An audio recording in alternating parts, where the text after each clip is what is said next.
Hello, good morning everyone and welcome to this session.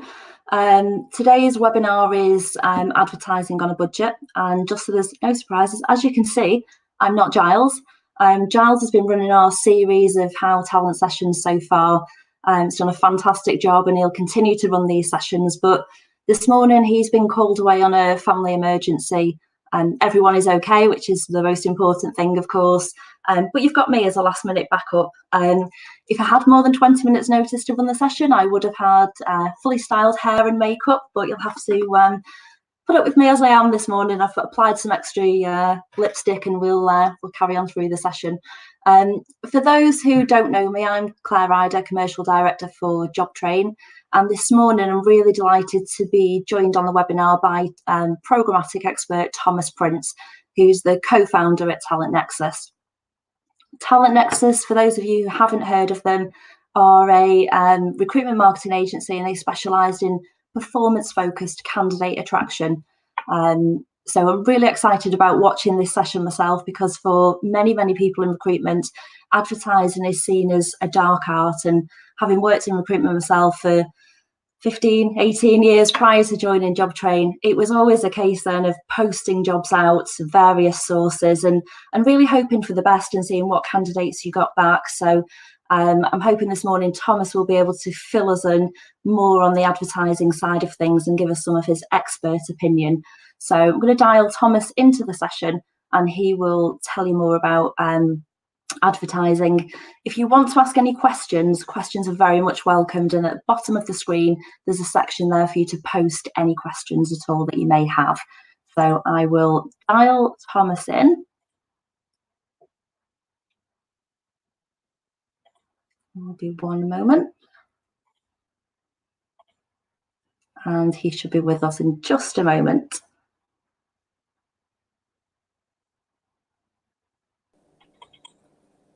Hi. Did that work? Yes, it did. Thank goodness, yes. Hello, how are you? Yeah, good, thanks. Am I supposed to also open by apologising for my hair? Because I did have more than 20 minutes notice and it still looks awful because you can't get a haircut like that.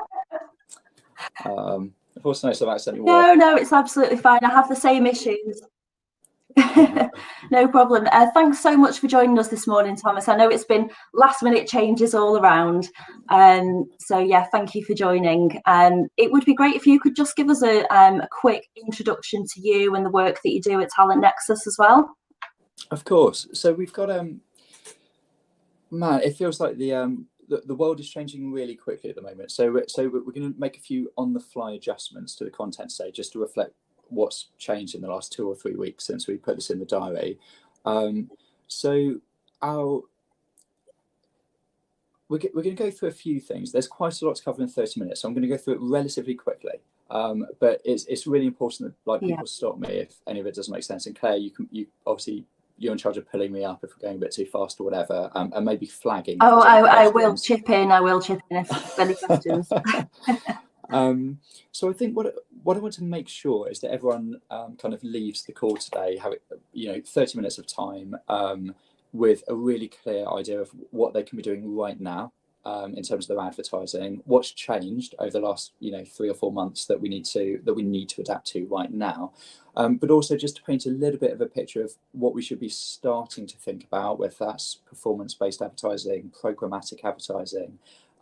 Things that kind of as we come out the other side of this are going to be much more relevant than they maybe have been so far. So just by way of really quick introduction, Talent Nexus is a performance advertising agency. So any type of recruitment advertising you buy, we help companies to do that. So if you want to renew your contract with Total Jobs, we haggle with them, we get you the best deal, we help you understand all the different inventory types they have.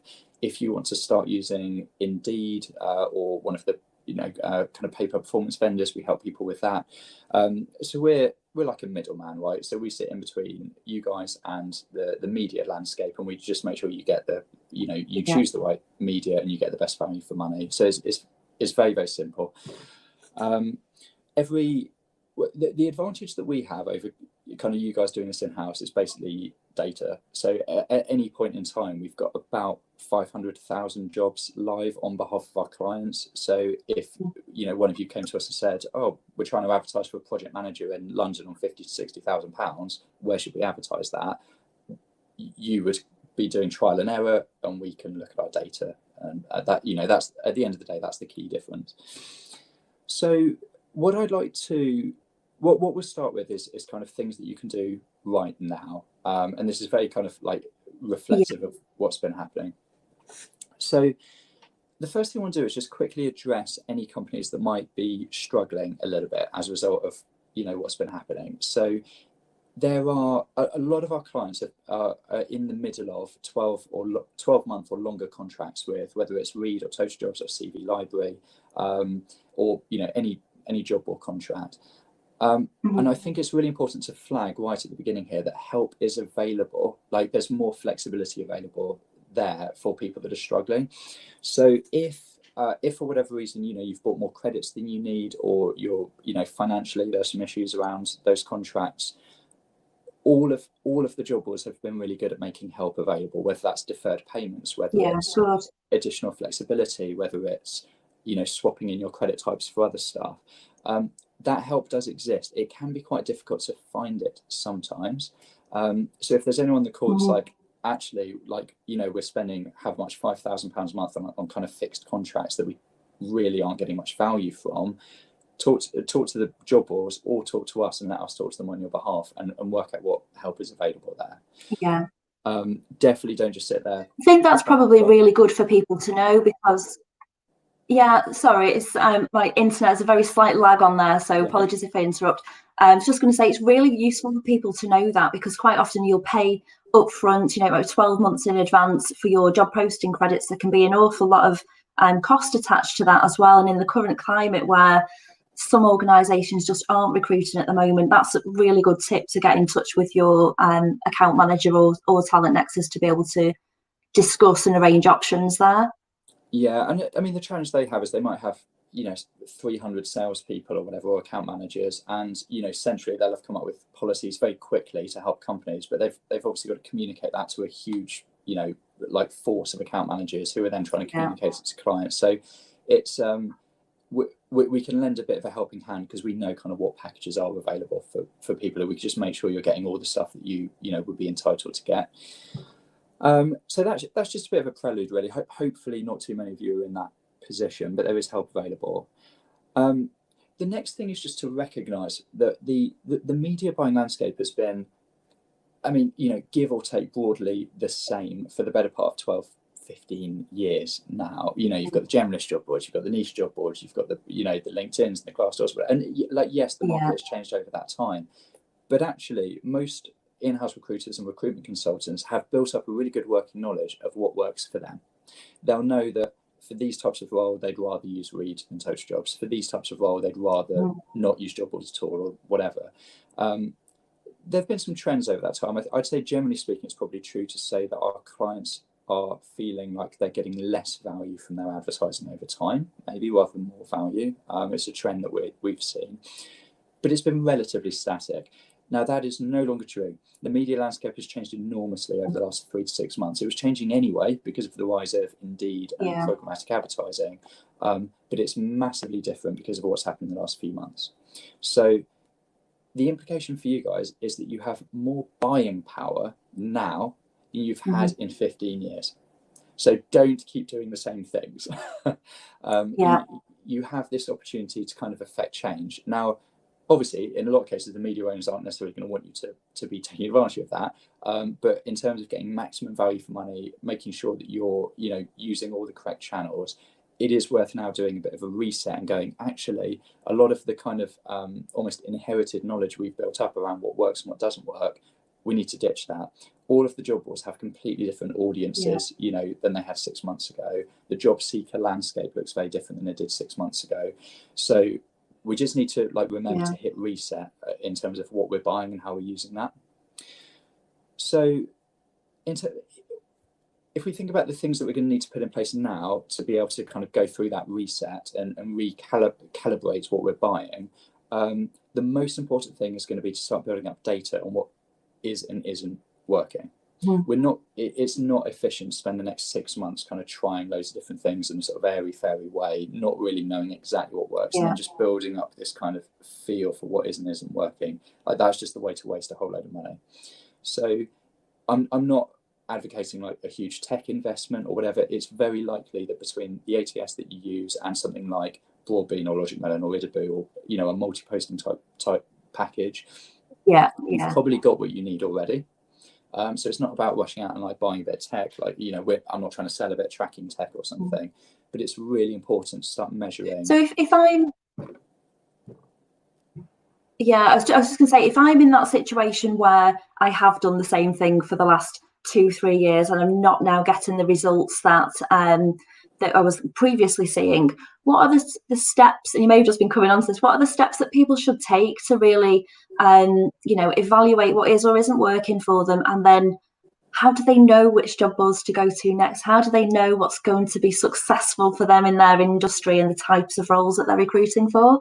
Yeah, it's a great question. So I think the first thing you've got to do is to recognize that if, well, a lot of us are in a kind of place where we look at our budget over the kind of, you know, like a budgeting period, a year typically, and we go, okay, we've got, let's say, £50,000. I'm going to spend £20,000 on Reed. I'm going to spend £15,000 on Total Jobs. I'm going to spend a little bit. I'm going to keep a little bit of money back for bits of ad hoc niche job board advertising or whatever, and that's me sorted for the next 12 months. And then I'm going to, and then you sign up to these 12-month deals with those vendors. If I were in your shoes, I would be, the first thing I do is just want to restructure that to buy yourself some flexibility. So rather than buying the, you know, the 10,000 credit a year option, buy the 1,000 credit a year option with the option to top that up, like pay as you go. To top it up, Yeah, because you want the ability to kind of pivot through the year as, you know, this is a difficult market. We might be heading into a much worse recession than what, you know, what we're feeling so far, which is kind of being hidden by the furloughing and everything. So it might be that, you know, in 6 months' time, some of these job boards don't exist. You know, that's kind of the, you know, the mindset. We don't want to be in long contracts right now. So it might be that you kind of have to sign up for 12 months to get kind of the rates that you want. But what I'd encourage you to do is minimize the contract values and then keep as much as you can in a kind of flexible budget pot. So that's the first thing I do. The second thing I do is make sure that there's some sort of tracking in place, which can be anything from Google Sheets, Microsoft Excel, up to integrating Broadbean properly with your ATS and blah, blah, blah, to make sure that you understand, well, where are we getting applications from for different role types? Like, we'd all accept that one job board is not going to provide all the candidates you need to all of your roles. So we need to be able to break it down and go, right, customer service, what works and what doesn't work. Head office roles, what works and what doesn't work. So I'd get some flexibility. I'd get the tracking in place. And then I'd want to start looking at what this kind of new world of kind of programmatic pay-per performance and how that can get some flexibility into the process. And I think that's probably what we now segue onto, because there's a lot of confusion around that whole world. So just to recap where we've got to so far, if I'd encourage everyone to just take stock of their kind of traditional media buys, look at where their contract end dates are, get help if you're in contract right now, look to get some extra flexibility. And when it comes up for renewal, don't approach it in the same way you always have done. You know, recognize that we're in kind of a new world here. The rules have all changed. You know, haggle really hard, use your buying power. Okay, so I think that's kind of things you should do right now. In terms of what we're going to see over the next few months, there's this huge rise of programmatic and pay-per performance. Let's briefly make sure we're all on the same page in terms of what that means. Key things to remember is that this is the bit I was quite I was going to say, this is the thing when Giles first spoke to me about this session and he mentioned programmatic, and I was saying I keep hearing this kind of buzzword of programmatic being bandied around. So for me, understanding more about what that means and how people can use that in practice, I think, is really important. Yeah, it's it hasn't been helped by the rise of people using programmatic as part of a sales message. You know, like, oh, we optimize your thingies programmatically, or, you know, this is a fully programmatic enabled solution or something. And it's turned into a bit of a buzzword. Programmatic just means automatic with data. So if you think about, if we take just a stupid example, just to get the principle right. So if we think about different levels of automation, you've got something that's completely manual, you've got something that's automated, you've got something that's programmatic, which is the same as automatic, but based on more data. And then you've got something that would be more like AI, artificial intelligence led. So that's kind of your scale of automating something. Now, in recruitment, we've basically gone from manual, which is where every time you wanted to post a job, you'd phone up, Reed, buy a credit, log into Reed, upload your job, but then also log into the next job board and the next job board and the next. We don't do that anymore. We've got Broadbean or Idabel, Logic Melon or eQuest or whatever, and we've automated that. So we upload the job once and it automatically distributes to wherever we want to distribute it to. I say it wasn't properly automated. Properly automated would be like that would also handle your, but anyway. Programmatic is a step up from that. So it's if it was a let's say buying milk. So buying milk is still most often done manually. Like we go to a shop, we buy milk, we bring it home, we put it in the fridge. That's the manual version. The automatic version would be the e-commerce option, right? Go to Ocado, Sainsbury's, whatever, order our milk, milk arrives automatically. Nailed it. Yeah. Programmatically would be we need some data to inform that. So what we're going to do is we're going to buy a smart fridge, which is going to know how much milk is in it. And whenever we get to half a pint of milk, it's going to order us more milk. So we have to set it up. That's the thing about doing something programmatically. You set it up, but then you never have to think about it again other than to adjust that rule slightly. So milk just arrives whenever you need it, you whack it in the fridge. So they're the 3 levels of automation in milk ordering. Not the best example I've ever come up with. I think that's the best analogy of programmatic that I've ever heard of. That now completely makes sense to me. I was going to say, dumb it down for me, but I didn't want you to dumb it down for the rest of the audience. But that was a great analogy for me. I now feel like I've got to grips on exactly what that means. So the action point is we're going to go buy a smart fridge. No, the action point is we're going to. So programmatic in recruitment is we're going to need some. We're going to need some data. We're going to need to do a bit of thinking up front to set some rules, and then everything's going to happen automatically. So if you imagine a world in 12 months' time, a full program. So programmatic isn't like a noun; it's a adjective. So programmatic isn't like a thing in and of itself. What we're going to do is we're going to take a programmatic approach.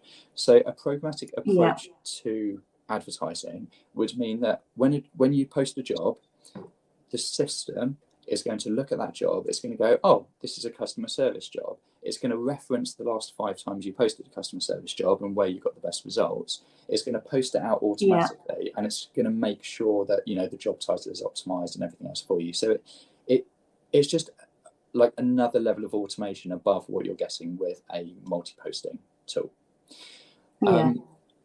Now, there's a couple of examples of how you can use that like right now. So let's take one of the traditional job boards. We'll just take Reed as an example. So on Reed, there were loads of different inventory options. There's like a basic credit. I'm not using the correct terminology. There's like a basic credit. There's like a premium credit, and there'll be some sort of like super premium credit where we email everyone on. There's different inventory.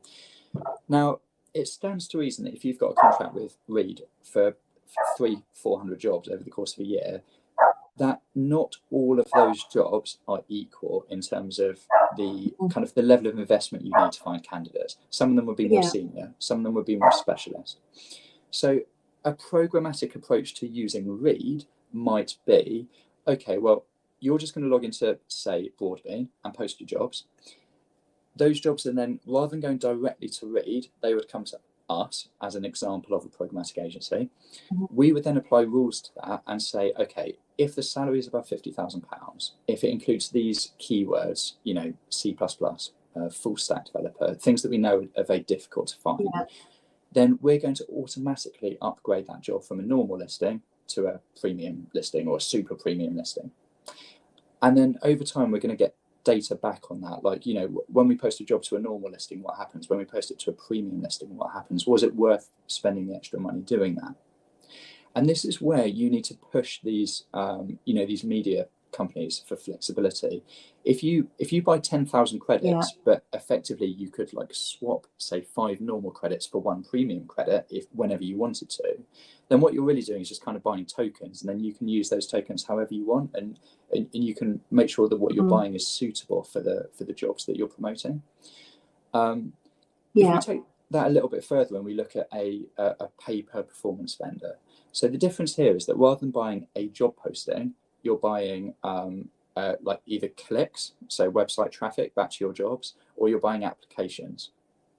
So a conversation with Indeed might go along the line of, okay, I'm going to make £100 available for this job, and every time someone clicks on that job and comes back to my website, I'm prepared to pay you 20p. So your cost per click, your CPC bid would be 20p. Now, if you think about how a programmatic approach might work with those guys, what you don't want to do, and if you're doing this with Indeed currently, we need to chat. And what you don't want to do is say to Indeed, okay, here's a feed of all my jobs. Across every single job, I'm willing to pay you 20p, despite the fact that some jobs are very senior, some jobs are very junior, some are specialists, some are not. Whatever job is going to pay you 20p per click. And effectively, it's up to Indeed to manage how you distribute that budget across my job content. Because what will happen is that, and we see this time and time again, when people are working with Indeed directly rather than through an agency, not just us, like any agency, what will happen is that like 90% of your spend will go to the most junior, easy to fill jobs. So the programmatic input in the middle of that is to take each job and go, oh, this is a low level customer service job. We're going to put a 10p bid in, and I'm going to cap the amount I spend on that individual job at £15. Next job comes in for a full stack developer. Okay, I'm going to bid at 40p per click. I'm going to make £250 of budget available. None of those rules would be happening without your kind of input. So we'd, or any programmatic agency would have a chat with you at the beginning of that process to go, okay, how do we bucket up your roles? How important are each of these? How much do you want to spend on each of these types of job? And then when you kind of follow this all the way through, you end up with a system where you upload the job, it comes through to the programmatic agency. That agency is then going to work out where to post the job. Should it go to read.total or CV library? Which inventory type should it consume on that job board? Should it go out to a performance vendor? Indeed, Adzuna, Jobrapido. There's 32 mainstream aggregators in the UK market right now. Most people could only name 1 or 2. Which of those should it go to? What bid should we associate it with? What budget should we associate? The problem is that media buying is getting a little bit too complicated to run kind of, for all intents and purposes, manually. And this is where kind of, a lot of companies don't want to use a media agency to buy or manage their media. I would guess, and this is a self-serving prediction, that in a year's time, 2 years' time, it would be quite rare because you'll be at such a disadvantage.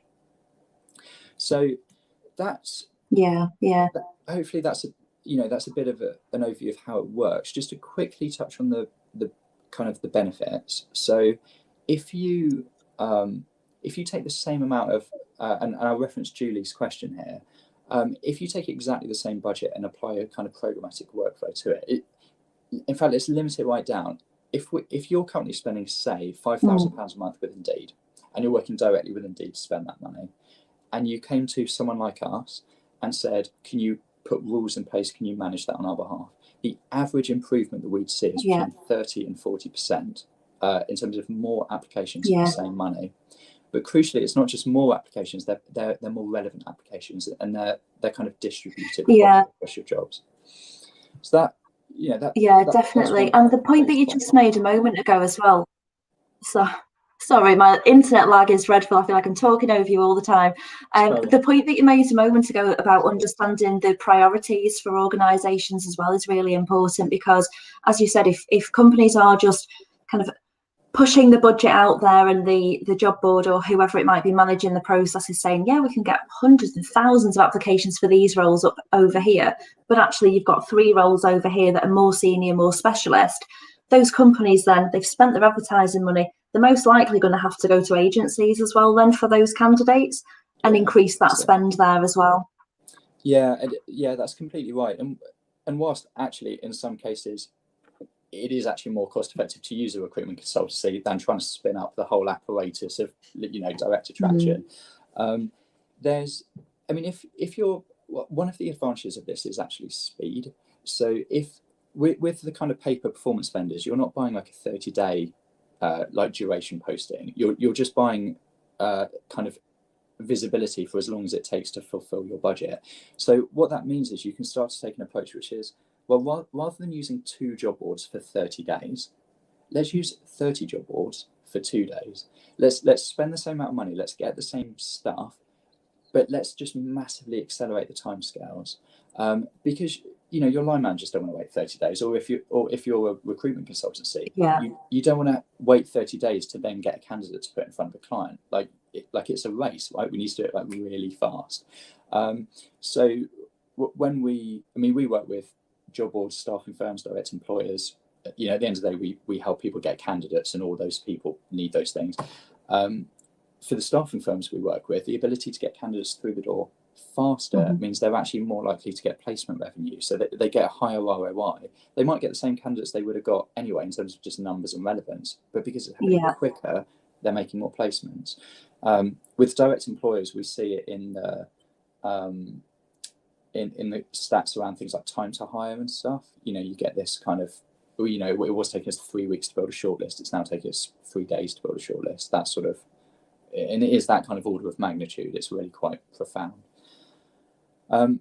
If all of that sounds monstrously complicated and like something that you need to deal with in a year's time, what I'd say right now is that it's a really good time to just dip a toe in the water. You don't need to buy tech. You don't need to change your systems. What you could do is say, well, if we're not doing any paper performance stuff, let's maybe allocate, let's pick one of the big aggregators, Indeed, ZipRecruiter, Talent.com, someone like that. Let's allocate 500 quid and let's see how it works. Let's actually play with it and use it. Because you've got more buying power now than you've had ever. One of the things that a lot of these people are able to do is to budget match. So if you have £500, we can often actually buy you £1,000 worth of advertising for that budget. So get more for the money. I guess measuring those results then is key as well, isn't it? So allocate the spend and really measure what is the return on your investment, as you were saying before, not just the volume of candidates coming through, but the quality of those candidates as well. Yeah, that's exactly right. And I think the most common errors in that sphere at the moment are people relying on this, where did you find out about this job, drop down. Like you get a disproportionate number of answers that start with A. Go figure. You get a disproportionate response of like, through my professional network. Like candidates are choosing things that they think represent themselves well. We all know this, and yet we still use the data. We did a study with a large national employer where we actually had proper tracking in place. 98% of that data was wrong. So ignore that.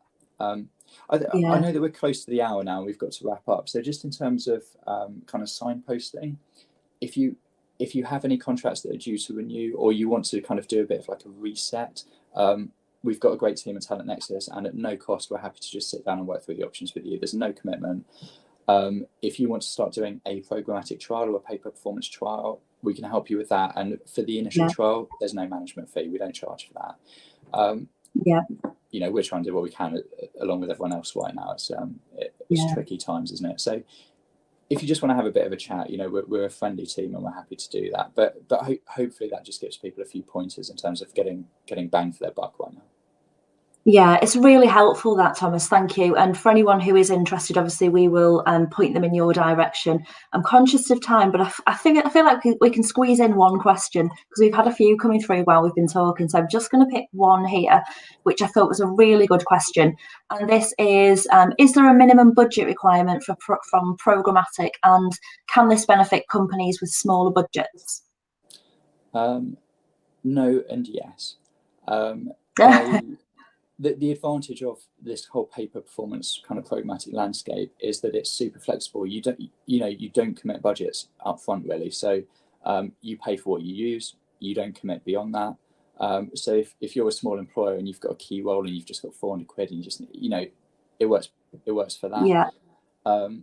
equally, if you're, you know, a really large employer and you're trying to kind of systemize your candidate attraction over, you know, across a large company, you know, you take a 40% cost saving across your total ad spend. If you're spending £1 million a year, that is a lot of money. It's about £400,000 back. Yeah. You know, in a sense, the bigger you are, the more you stand to benefit.